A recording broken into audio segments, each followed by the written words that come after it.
Olá, galera do curso Emancipa. Meu nome é Eduardo, sou professor de Sociologia. Estou aqui para falar hoje sobre o assunto estratificação social. Todo assunto que é abordado pela sociologia é preciso que, antes da discussão, do debate, da exposição das ideias, é necessário que haja um estudo referente ao assunto para quantificar, mostrar com dados e fatos todas as questões que estão inerentes àquele determinado tema. A estratificação social acontece da seguinte forma: todos os grupos sociais, ao qual somos nós que fazemos parte deles, são estudados e é verificado na estratificação social da seguinte forma: os grupos são divididos em estratos, em camadas, onde cada grupo é determinado referente a questões bem simples, ao seu poder econômico, à sua posição social, ao seu status social, e com isso nós vamos colocando cada indivíduo dentro de determinada faixa, dentro de determinada camada. E como é que isso é trabalhado? Da seguinte forma: quando existem grupos e eles são separados por faixas, nós criamos como se fosse uma base de uma pirâmide. E na base da pirâmide está a maioria da população, que são aqueles os trabalhadores, os profissionais informais. No meio da pirâmide encontra-se a classe média, é aquela classe que ela não está junto com a classe mais pobre, mas também ela não tem a riqueza de quem está no topo da pirâmide. Ou seja, ela está no meio.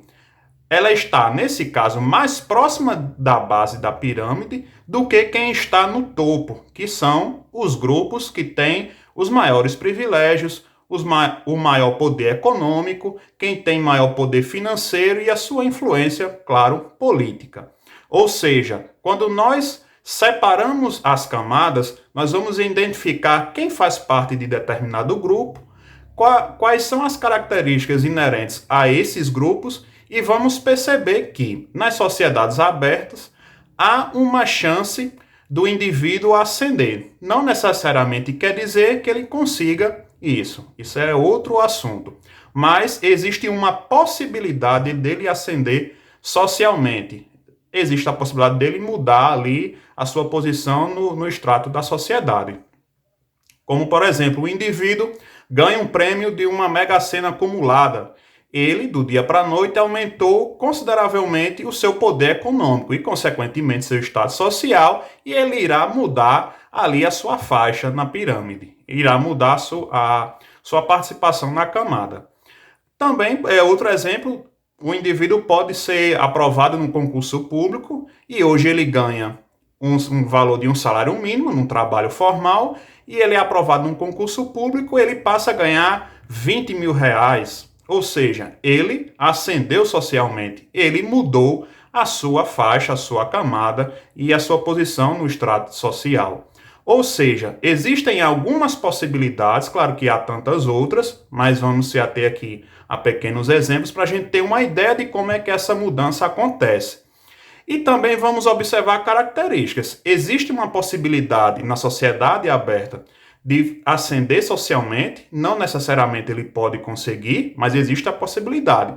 Enquanto há outras sociedades onde isso é permanente.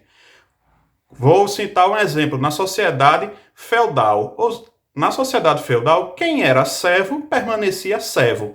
Quem era parte da nobreza permanecia e continuava durante toda a sua vida como um nobre.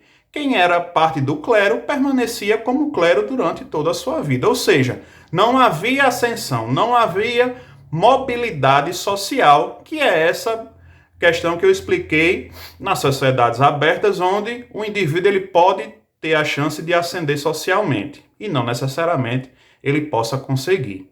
Ou seja, essa mobilidade social, nós vamos também poder verificar que dentro desses aspectos que são inerentes à mobilidade, apesar da chance não ser tão grande para determinados grupos, existe a chance para que isso aconteça.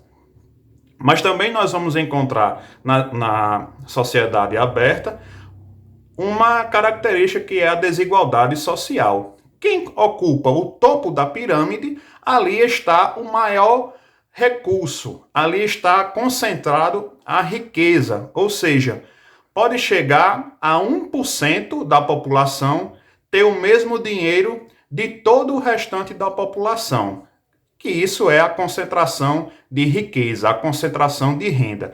E toda sociedade onde há concentração de renda, quanto maior for a concentração da renda, maior é o nível da desigualdade. Porque aqueles indivíduos que estão principalmente na base da pirâmide, para que ele consiga sair da sua posição, o seu esforço terá que ser muito maior e terá que contar com uma série de fatores e não somente a partir do seu próprio esforço.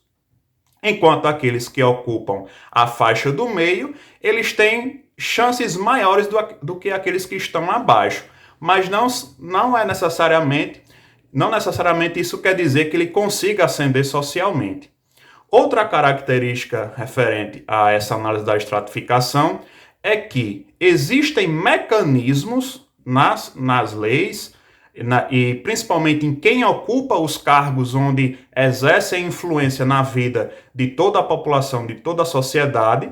As pessoas que ocupam cargos que influenciam a vida das pessoas são ocupados, na sua grande maioria, por quem está na parte do topo da pirâmide, ou ela financia aquele outro que está abaixo, logo a mais na classe média. Há raros exemplos de quem está na base da pirâmide que consegue ascender socialmente na sua posição, consegue um estado social, para que consiga exercer alguma influência na vida da sociedade.